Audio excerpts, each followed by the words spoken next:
Assalamualaikum warahmatullahi wabarakatuh.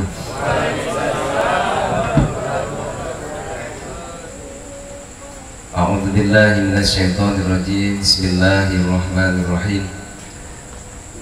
Bismillahi masyaallah la yasukul khaira illallah.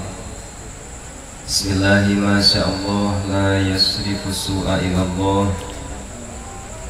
Bismillahi masyaallah ma kana min ni'matin faminallah.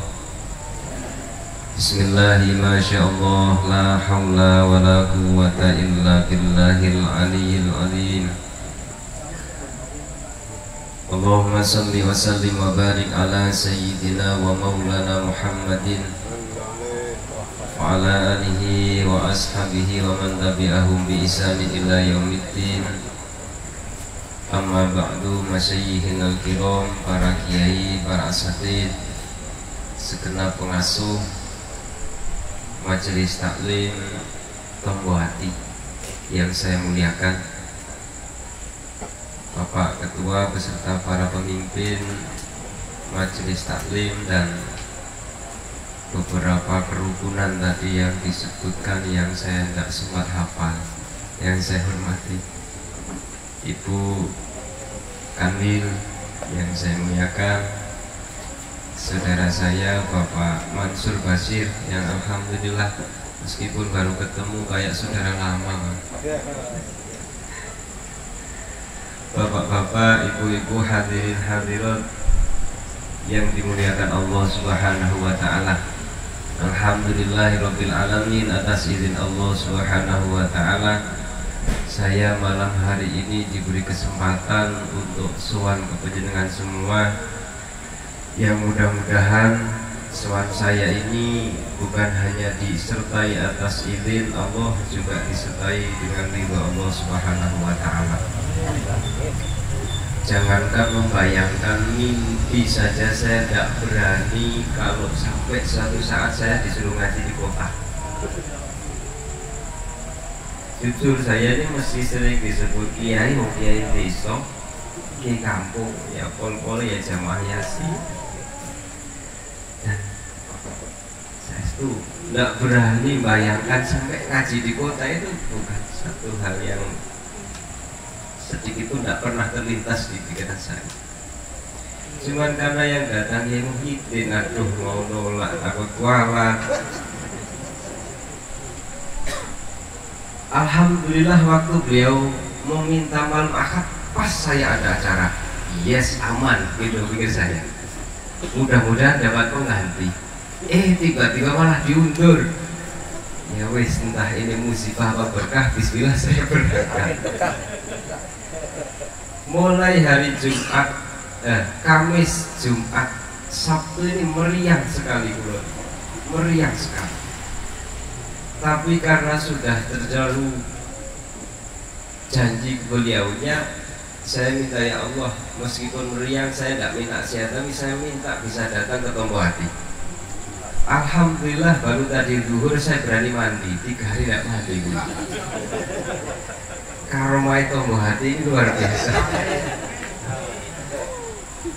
Saya setuju, ini memang betul. 3 hari saya tidak mandi, baru tadi siang karena ada kerentek kepingin soal ke Tombo Hati, oleh Allah saya diizinkan untuk mandi. Alhamdulillah, berarti saya tidak ada niat lain kecuali memang salah satunya pengen juga ikut merasakan tombonya hati.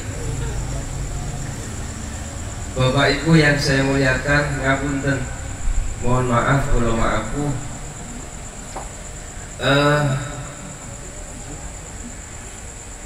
Sebagian besar orang Jawa, tapi saya tidak berani ngomong Jawa.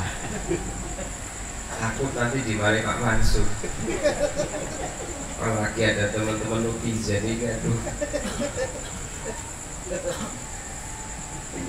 Salah satu kiai yang sebenarnya namanya tidak sebegitu panjang ini ya saya. Hajinya ini belum, baru daftar. Entah nanti Pak Mansur kapan eksekusinya. Tapi alhamdulillah di sini sudah ada haji, mungkin karena ada Pak Mansur. Saya belum haji, tapi alhamdulillah insya Allah sudah daftar. Entah nanti kapan berangkatnya, mohon doanya gitu. Asli nama saya Ahmad Wastuti. Saya asli lahir Blitar, Banten. Satu nasib yang entah apa alasannya Allah mentakdirkan saya dapat jodoh orang Gorontalo. Ya, saya ini tipe suami yang bukan takut istri, tapi senang membahagiakan istri. Khawatir saya nonton gitu. Gara-gara netizen jadi gak bebas saya.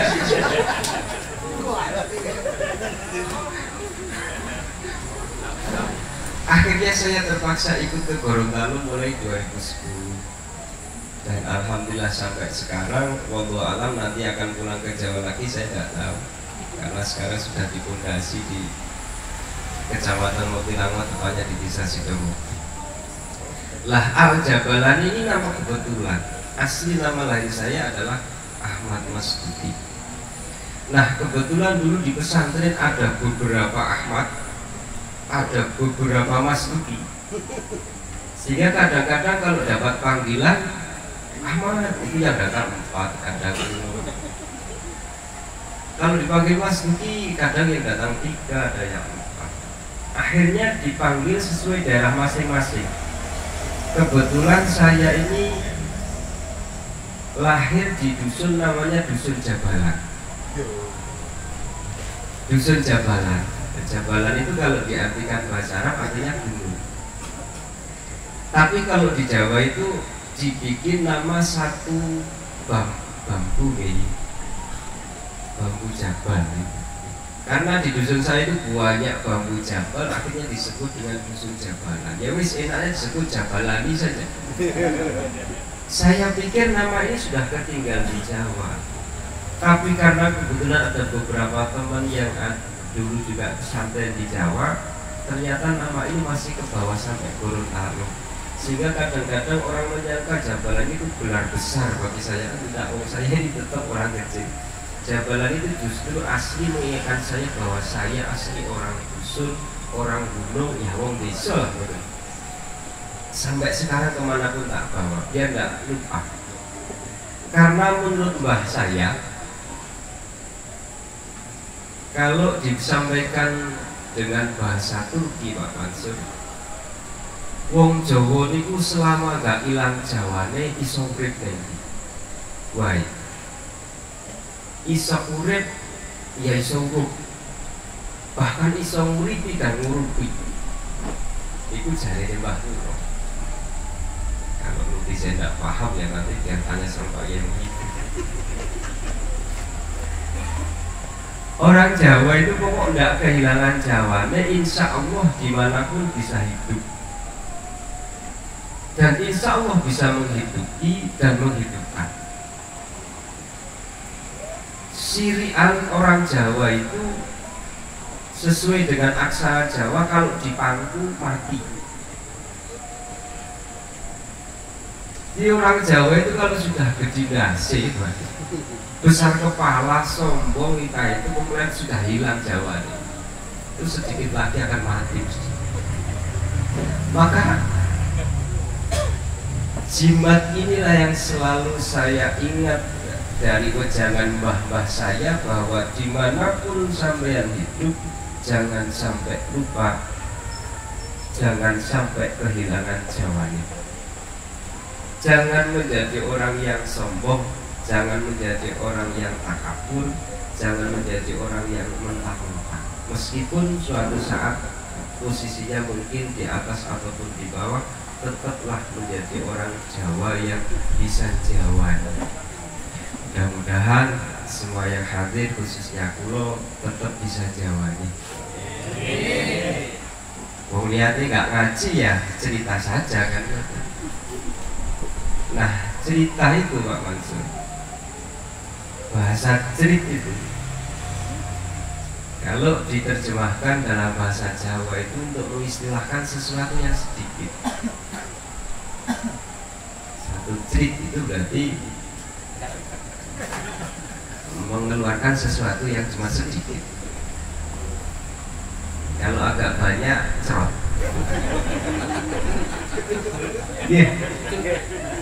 Kalau sedang Itu banyak agak sedang. Kalau banyak sor. Berapa cerit atau berapa cerot. Sehingga kalau cerita itu ya tidak boleh panjang-panjang. Apalagi ini di kota besok hari Senin mesti pada upacara yang khususnya Pak dosen tadi. Kalau Pak Tukang aman. Saya cerita mawon, saya cerita saja tidak ngaji, mohon maaf. Punten karena saya tidak ada niatan untuk ngaji sama sekali. Meski sering disebut kiai, ya hari-hari teman saya cuma anak-anak. Belajar sama anak-anak. Jadi kiai karena terpaksa, terpaksa. Tidak pernah daftar, apalagi bercita-cita jadi kiai, tidak pernah. Mulai dari sebelum ke pesantren sampai di pesantren ya tidak pernah bayangkan jadi kiai itu sampai diundang di Tombo Hati itu ya tidak pernah. Dulu di pesantren juga dipaksa. Di pesantren dipaksa oleh orang tua. Sampai di pesantren sebelum saya dipamitkan ternyata orang tua sudah dipanggil duluan. Yang akhirnya dipaksa oleh guru ke Gorontalo. Jadi hidup saya ini serba terpaksa. Maka hati-hati doanya, orang yang terpaksa ini biasanya mustajab. Jadi kiai ya karena paksa, disuruh ngaji ya karena dipaksa begitu. Mudah-mudahan sekali lagi apa yang menjadi cita-cita kita dijabai dan dibarokai Allah Subhanahu wa taala. Yang malam hari ini ada dua niatan besar. Yang pertama harlah majelis taklim Tombo Hati. Yang kedua majelis taklim yasinan, itu berarti majelis ada ngajinya, setelah itu yasinan seperti yang beliau sampaikan. Ini menunjukkan satu hal yang perlu disyukuri dengan adanya harlah. Tentu bukan hanya sekedar seremonial, tapi salah satu inti besar daripada harlah adalah mensyukuri penjenengan dikasih nikmat punya majelis taklim yasinan Tombo Hati. Kondisinya di kota ini saya tidak bisa bayang, sibuknya kayak nopo kota kok seiso nyisakan waktu bisa bikin majelis taklim. Dan tidak, bedanya orang kota dengan orang desa itu kan tipis. Kalau orang kota ini sibuk, kalau orang desa ini capek. Alasan mesti itu. Diundang kemana-mana sibuk. Pengurus apapun kalau di kota selama tidak ada uangnya mesti alasannya sibuk. Pengurus NU ke kota ya.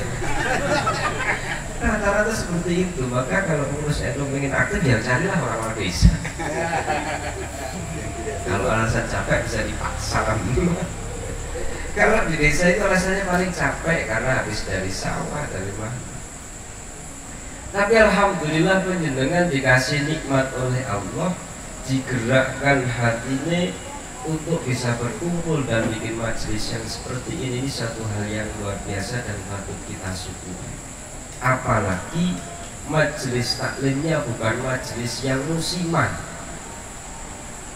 Banyak majelis-majelis taklim, majelis zikir yang musiman.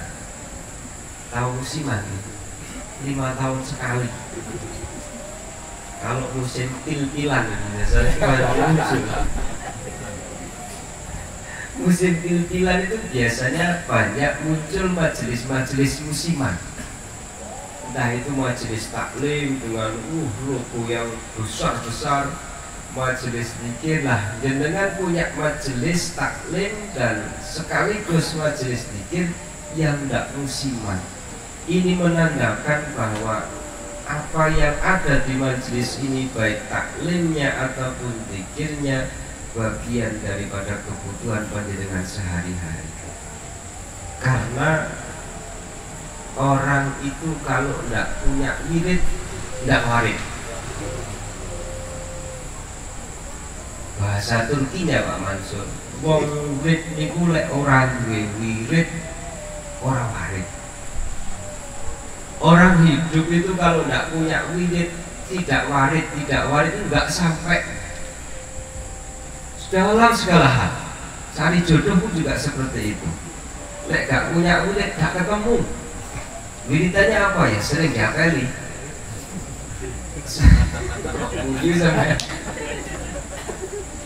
Itu wiridan yang menjadikan kita warid sampai pada tujuan. Apalagi dalam hal keagamaan, semua konsep yang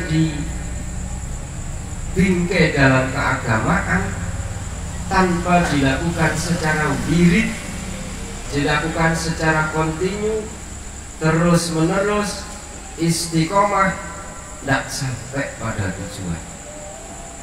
Apalagi kalau melaksanakannya hanya sesekali waktu ketika butuh.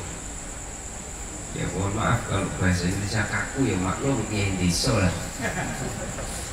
Kalau Pak Dr. Mansur ya nggak kaget. Apalagi kalau melakukannya hanya sesekali waktu di waktu-waktu butuh. Nah, jenengan sudah punya dan ini diakui atau tidak, satu nikmat yang besar yang orang lain tidak miliki, yang orang lain tidak diberikan. Faman utiyal hikmata faqad utiya khairan katsira. Hikmah, siapa yang diberikan hikmah oleh Allah, maka mereka lah yang diberikan kebaikan yang sangat banyak, termasuk penjenengan yang di dalam tubuh hati. Maka mari monggo dijogo bareng-bareng, dijaga bersama-sama. Mudah-mudahan majelis ini dan semua kerukunan yang ada bukan hanya hari ini, bukan hanya berlaku pada penjenengan semua, tapi sampai pada anak cucu penjenengan semua. Amin. Satu, insya Allah 3 cukup nanti. Yang kedua, Bapak Ibu, apapun yang kita lakukan, apapun yang kita cari, apapun yang kita niatkan, ayo jangan lupa kita kepingin mencari satu hal yang dimana satu hal itu ketika kita dapatkan maka akan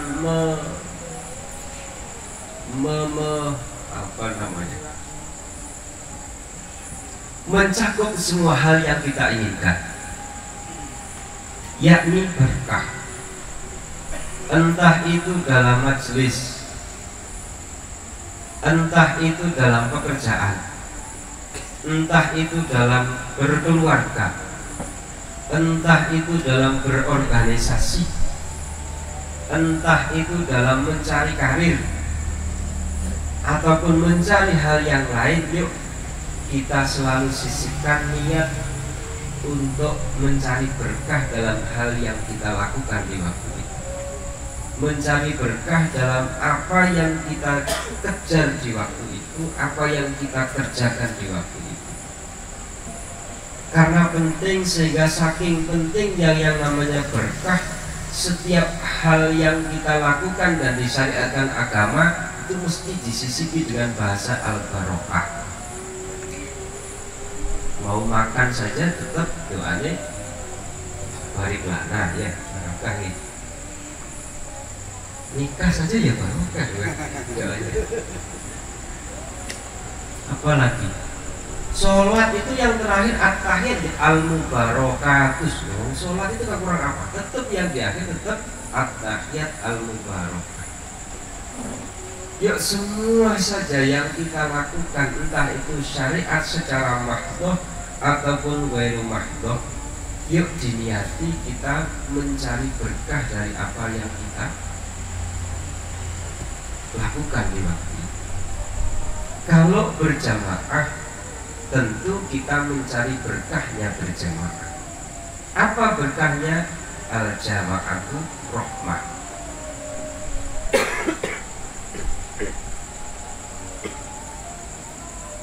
Ini kadang sering dilupakan.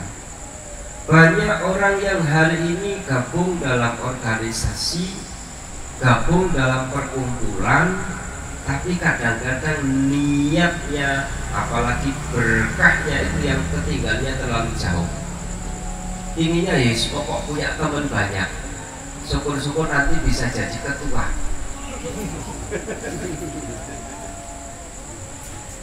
Ya awal-awal itu aktif terus. Ini sudah lari jauh dan menjauhi yang namanya berkah. Jadi semua intisari apa yang kita lakukan, entah itu balutannya syariat mahdoh ataupun ghairu mahdoh, di dalamnya kalau kita mampu menata niat dengan baik dan pas, mesti ada yang namanya berkah, mesti ada yang namanya barokah. Belajar tidak cukup, keinginan kita hanya kepingin bisa. Kerja tidak cukup kalau hanya kita niati untuk mencari penghasilan. Apalagi kumpul-kumpul seperti ini tidak cukup kalau penjenengan hanya niati untuk ketemu dengan saya. Kecewa biasa, kecewa yakin kecewa. Tapi kalau kita niati mencari barokahnya kumpul, insya Allah mesti didapatkan. Dan yang namanya berkah semua punya potensi. Karena berkah tidak memandang posisi, berkah tidak memandang situasi. Berkah ini siapapun potensi untuk mendapatkan. Banyak hal yang kadang secara kasat mata dinilai sedikit, tapi karena ada berkahnya, manfaatnya jauh lebih banyak ketimbang yang secara kasat mata terlihat banyak. Saya niki punya saudara dari bapak saya kebetulan. Secara ekonomi kelihatan salah satu saudara ini penghasilannya lebih sedikit, tapi dilalah anaknya paling banyak.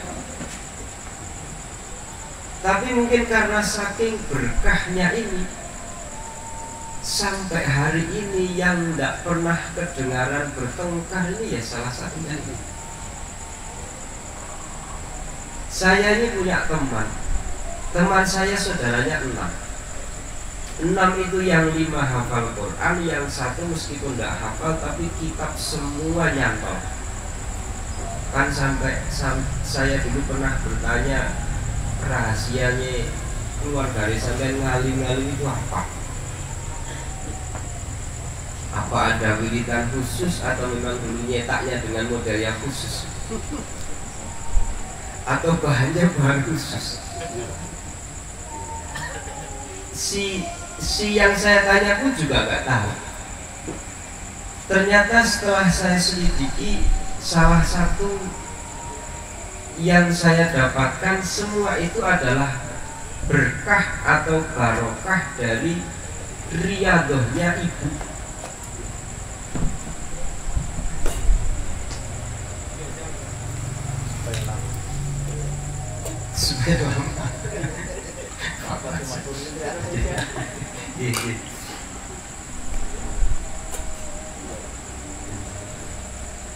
Salah satunya berkah doa dan riyadohnya ibu. Wah, anaknya ngalim. Saya punya teman satu pesantren yang dulu di waktu pesantren belas tidak pintar sama sekali. Setiap masuk ya disuruh berdiri karena tidak apa. Ya mudah-mudahan teman-teman bisa lah. Kalau disuruh ngapal mesti terlambat. Tapi ketika pulang, Masya Allah, santrinya lebih dari 500 Pak. Itu kalau kita ukur kan ya tidak nyambung dengan akal. Kelihatannya bodoh kok ya laku, dilalah santrinya banyak. Saya cari sampai informasi ini saya gali ke istrinya, ke teman satu kamarnya. Alhamdulillah salah satu yang saya dapatkan ini ya karena berkahnya hikmah, berkatnya hikmah selama di pesantren dengan gurunya kan ya. Artinya apa? Ternyata satu kunci yang bisa mendownload yang namanya berkah ini adalah hikmah. Satu hal yang bisa mewujudkan yang namanya barokah dalam hal apapun, entah itu dalam rumah tangga, berjamaah, apalagi ketika panjenengan diberi amanah menjadi seperti Ibu Kanwil atau Pak Mansur, ketika ini diniati hikmah, potensi besar sekali di situ akan turun yang namanya barokah. Lah hikmah itu apa? Ya orang kota ya sudah paham lah, tidak usah saya jelaskan. Tidak usah dijelaskan hikmah. Nanti dia dijelaskan yang di toko hati. Biar cepat pulang. Besok Senin kasihan Pak Mansur, cekloknya pagi.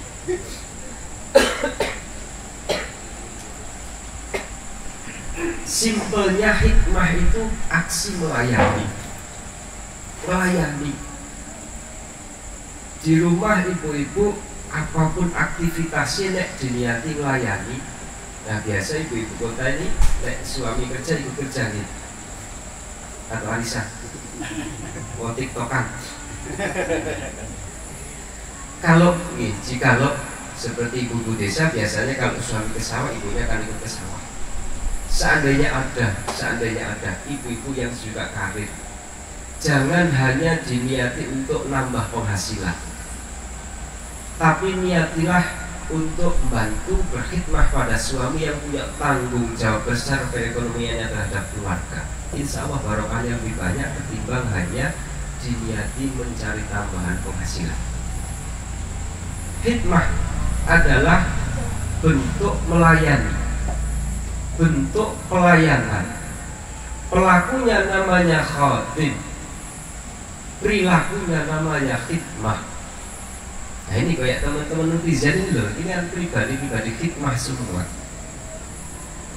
Wajahnya belum nongol di layar, sudah orang lain yang ditongolkan di layar. Ini salah satu bentuk ciri-ciri orang yang asli hikmah. Jadi menomor 3 atau nomor berapa dirinya yang diutamakan orang lain. Insya Allah mudah-mudahan berkah. Amin. Nah berkahnya hikmah Bapak Ibu, banyak kitab yang menjelaskan tapi tidak saya sebutkan. Di sini sudah banyak orang yang mendalil.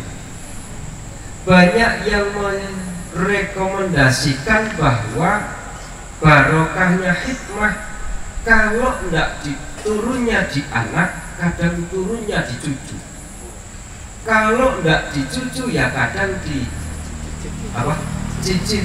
Kalau tidak dicicit ya wis pokok anaknya cicit dan seterusnya.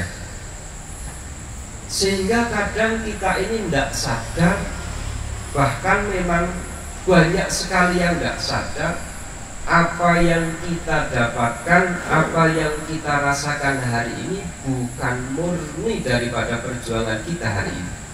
Justru kadang-kadang barokahnya hikmah orang-orang yang sudah mendahului kita. Barokahnya hikmahnya bapak, mungkin kalau tidak bapak ya mbah Kuyo dan seterusnya. Tiba-tiba turunnya di masa kita. Oleh karena itu setiap malam Jumat panjenengan diajak yasinan. Untuk apa? Download barokah dari hikmahnya orang-orang yang sudah mendahului kita bersama. Pak Mansur bisa jadi dokter ini belum tentu loh, karena perjuangannya beliau sendiri. Jangan-jangan karena hikmahnya orang tua, maka tidak boleh meleleh. Bukan beliau juga sama. Hikmah satu-satunya yang bisa menjamin apa yang menjadi wasilah turunnya barokah adalah bentuk hikmah. Maka hidup kita selain akan bernuansa barokah akan jadi indah kalau sikap hikmah ini mampu kita bawa kemana-mana, di rumah, dengan istri, dengan anak, di jalan, di tetangga, dengan jamaah, semua saling melayani. Insya Allah selain barokah juga akan nikmat. Yang terakhir, 3. Mari sambil diminum.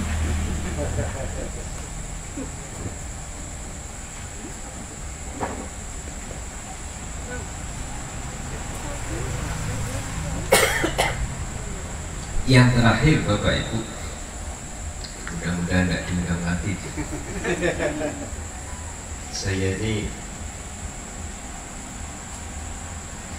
punya hutang sama Kak Kadir karena saya diminta tapi belum saya kasih. Insya Allah setelah Ramadan ataupun setelah hari raya mungkin tadi ditegaskan oleh Pak Mansur. Ternyata ini gagasannya dari Pak Mansur. Nanti akan saya bisik-bisikin lah biar nggak dipakai terus. Yang bikin agama kita ini kuat, yang bikin agama kita ini kuat atau tidak, ini bukan siapa yang ada di depan, bukan siapa yang memimpin, bukan siapa yang menjadi penguasa, partai apa yang berkuasa, terus organisasinya apa, apalagi siapa menteri agamanya, enggak. Saya ingat salah satu makalah dari kitab Tabaqatus Sufiyah yang dinukil kembali di dalam kitab Sabilus Salihin, yang mayoritas menisbatkan makalah ini adalah salah satu makalahnya Syekh Abdul Qadir Al-Jilani. Beliau menyampaikan bahwa Dhihabul Islam min arba'ati asya. Saya pertama baca ini sempat kaget, bahasanya kok kejam. Di situ beliau tidak membahasakan lemah atau kurangnya, tidak, langsung dibahasakan dhihab. Dhihab itu padahal umumnya membahasakan hilang atau pergi. Jadi kalau dibahasa ini bahasa kaku-kakuan, ya hilangnya Islam ini atau perginya Islam ini karena 4 sebab. Yang pertama, beliau menyampaikan al-awwal ya'maluna la ya'maluna ya la ya'maluna bima ya'lamuna. Banyak orang Islam sing ndak purun, ndak mau mengamalkan apa yang sudah diketahui. Banyak orang Islam meskipun berlomba-lomba kepingin cari pengetahuan, tapi begitu dapat tidak pernah punya niat untuk mengamalkan hasil daripada pengetahuan. Pengen ngertinya tinggi, tapi pengen ngamalkannya lemah. Semangat pengen tahunya tidak diimbangi dengan semangat pengen mengamalkan. Bahkan anehnya banyak yang sudah tahu akhirnya pura-pura tidak tahu. Ternyata menurut Syekh Abdul Qadir Al-Jilani ini salah satu penyebab hilangnya Islam. Nek wong Islam wis punya konsep, yang penting ngerti masalah ngamal ini belakangan, atau yang dia amalkan tidak sesuai dengan pengertiannya. Karena yang kedua, selain layak maluna bima ya'lamun, yang kedua ya'maluna bima la ya'lamun. Banyak orang Islam yang mengamalkan sesuatu yang mereka tidak tahu. Padahal banyak di kitab-kitab, termasuk kitab yang sering dibaca oleh Kiai Muhyiddin ini, salah satu prosedur yang harus dilalui oleh orang mukallaf ketika hendak melakukan sesuatu, harus ngerti atau harus tahu, harus punya ilmunya sesuatu itu. Pengen dagang ya harus ngerti ilmunya dagang. Pengen tani ya harus ngerti ilmunya tani. Pengen jadi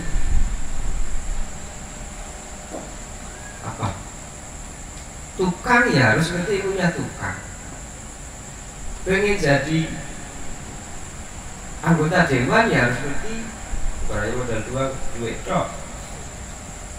Pengen jadi apalah harus ngerti ilmunya apa yang diinginkan itu. Pengen nikah ya harus ngerti ilmunya nikah dulu. Bras cocok langsung, padahal ilmunya belum ngerti. Ini sebenarnya tahapan yang harus dilalui. Tapi hari ini kadang banyak yang melompat terlalu kenceng sehingga hal ini tidak terlalu ribet. Yang penting cepat sampai.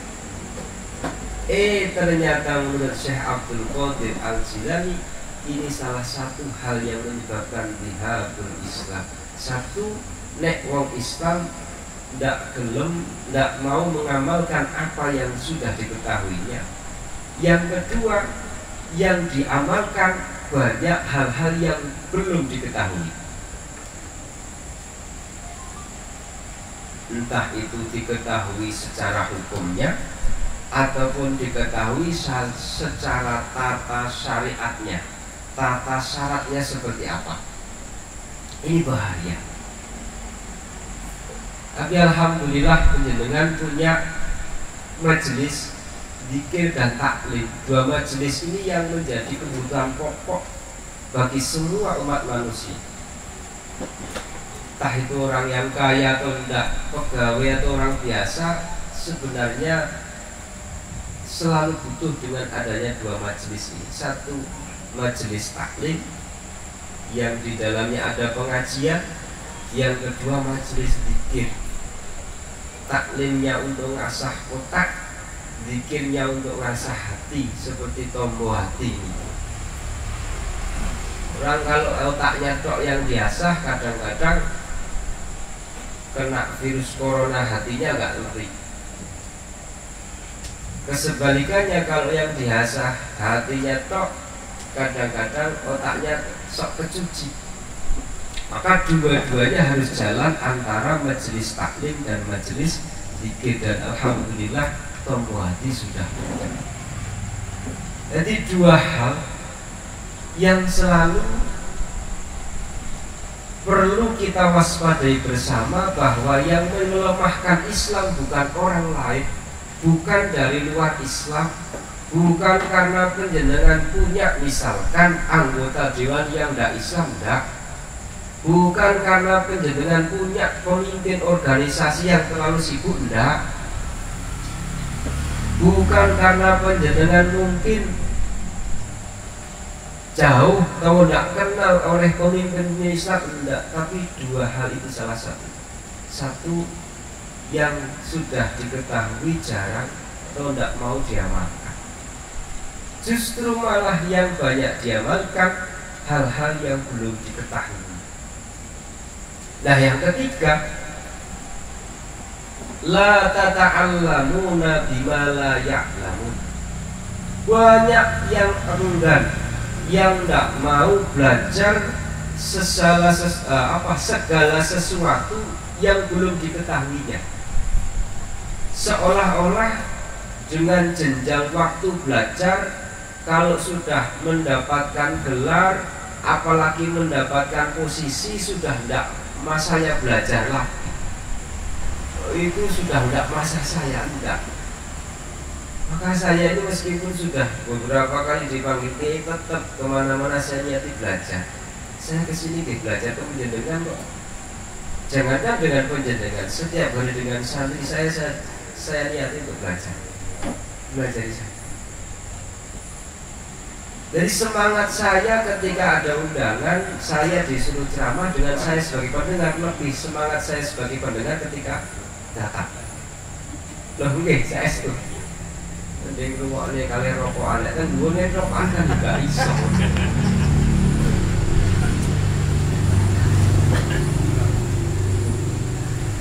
Jadi yang ketiga, pada enggan tidak mau belajar hal-hal yang belum diketahuinya. Alhamdulillah, hari ini banyak media-media yang sudah menampilkan program-program pembelajaran, termasuk salah satunya netizen. Itu akan nih tim netizen mudah-mudahan tetap diberikan istiqomah oleh Allah Subhanahu wa Ta'ala. Yang baiknya belum dapat jodoh, mudah-mudahan ya tidak dapat dulu. Khawatirnya ketika dapat jodoh akhirnya pensiun, takut dengan istrinya kalau pulang malam. Ini penting sekali. Ini sebagai media belajar jarak jauh.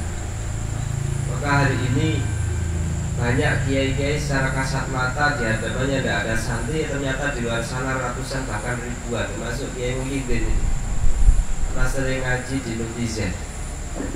Saya tidak ada apa-apanya, cuma karena saya belum begitu pede tampil di media.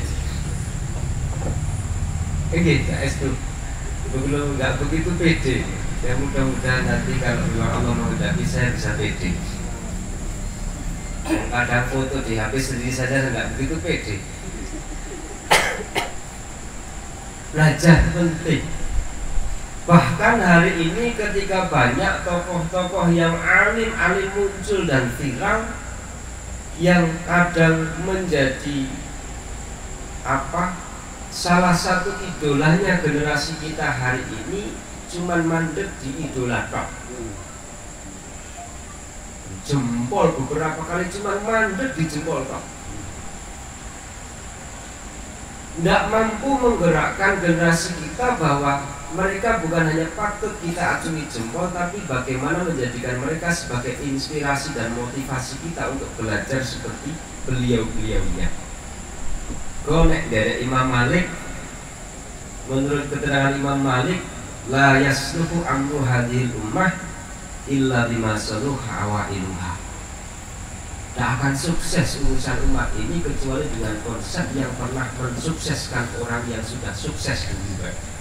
Tidak melihat orang sukses seperti Pak Dr. Mansur itu kan tidak boleh like kok melihat kesuksesannya, mesti ada proses panjang yang menyampaikan Pak Mansur jadi dokter.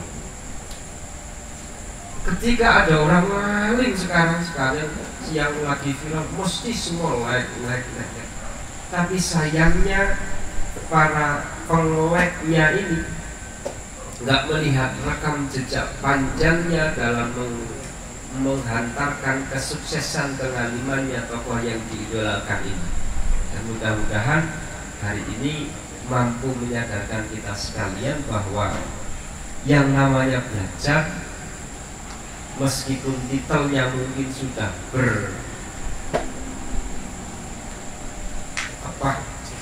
berjajar-jajar, tidak ada batasnya. Sampai Nabi membahasakan tolabul ilmi ilal mahdi ilal lahdi, tidak ilal TK,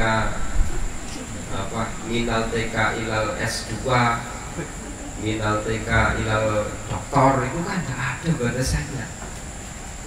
Minal santri ilal kiai, setelah jadi kiai sudah sampai sudah cukup belajar, kan tidak ada. Nabi batasnya sampai sejauh itu loh. Nabi sudah jadi Nabi sering minta belajar sama mereka Jibril.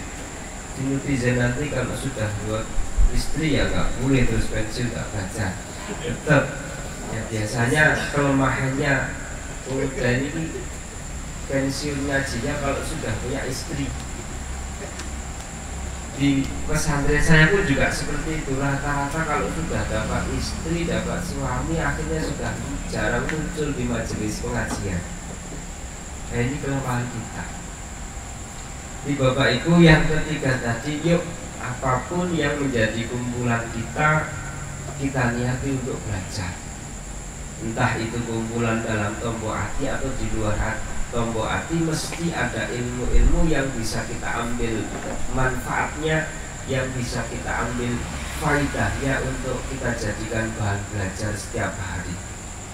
Nah, yang terakhir menurut Syekh Abdul Qadir Al-Jilani yang membuat dhihakul Islam tadi, tamna'unan nasa minat ta'allum, menghalangi, mempersulit proses orang lain untuk belajar, menghalangi, mempersulit, bahkan melarang orang lain untuk belajar. Maka inilah semua entah itu dalam bentuk wadah lembaga atau majelis yang di dalamnya ada pembelajaran, jangan sampai dipersulit, jangan sampai ditunda-tunda. Ini mumpung ada Pak Mansur dengan tukang Win, ini mumpung biasanya kan beliaunya ini nangani pendidikan. Nek ada ujian operasional ya mbok dilos, wah lah tidak usah dipersulit. Kalau sampai dipersulit sampai masuk tamna'unan nasamina ta'alumi, saya tidak tanggung jawab. Yang penting kan saya sudah mengingatkan. Besok-besok kalau ditanya malaikat, loh sampai bagaimana kok Pak Mansur begini? Loh saya kan sudah mengingatkan malaikat. Loh Pak Mansur begini, ya itu kan urusan sampean dengan Pak Mansur, berarti saya kan cuci.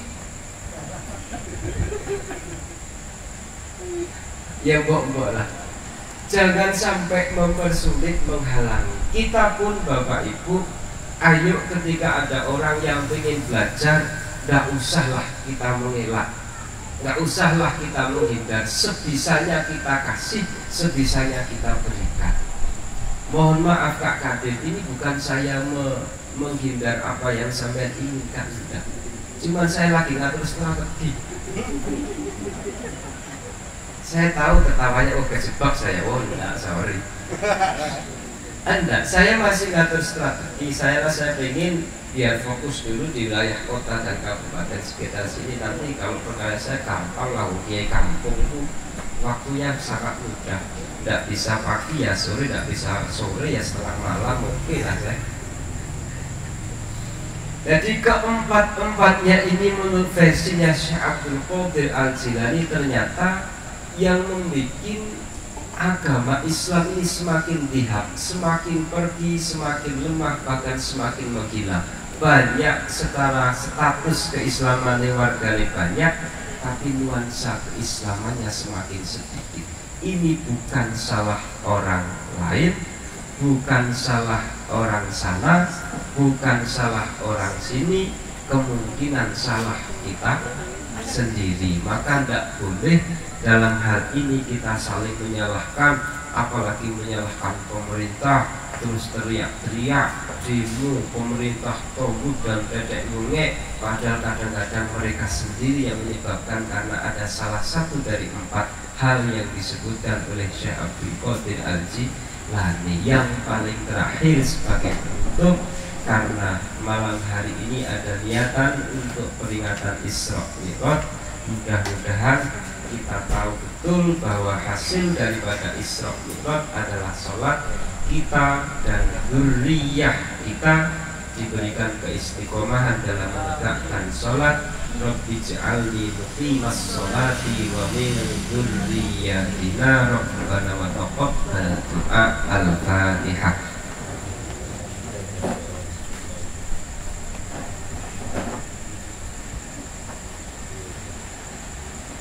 Sekian kurang lebihnya mohon maaf karena ya cerita saya tidak lihat ngaji, kok ada baiknya ya alhamdulillah, kalau tidak ada ya mau namanya cerita. Cerita itu dipercaya ya monggo, tidak dipercaya ya silahkan. Dipakai ya monggo, tidak dipakai ya tidak ada yang rugi. Cerita, mudah-mudahan meskipun cerita, yang jelas apa yang menjadi keinginan dan hajatan kita bersama diijabahi dan diridhoi Allah Subhanahu wa taala. Dan yang tak paling boleh dilupakan, apapun yang menjadi aktivitas kita baik secara personal maupun berjamaah selalu dibarokahi oleh Allah Subhanahu wa taala. Urusannya digampangkan, keluarganya dibahagiakan, putra putrinya dijadikan putra putri yang solih dan solih dan tidak. Kurang lebihnya mohon maaf, pangapunten, kula ma'aku. Hanya beginilah kiai kampung mampu manggung di kota dan tidak diulangi lagi. Tapi kalau silaturahmi insya Allah siap suatu saat, karena salah satu hal yang menjadi kesenangan saya adalah menyambung silaturahmi, meski dengan teman-teman dari lintas organisasi bahkan lintas agama pun saya senang kalau jalin silaturahmi. Insyaallah mudah-mudahan kalau mungkin ngajinya hanya malam hari ini, mudah-mudahan silaturahminya tidak hanya pada malam hari ini. Meski kita tidak saudara sekandung, minimal saudara selurung atau saudara semendung. Insyaallah mudah-mudahan dikumpulkan bukan hanya di dunia, di akhirat kita dikumpulkan di bawah naungan jannahnya Nabi Muhammad sallallahu alaihi wasallam. Kurang lebihnya mohon maaf, sekali lagi mohon maaf pangapunten. Wallahu muwaffiq ila aqwamit thoriq. Assalamualaikum warahmatullahi wabarakatuh.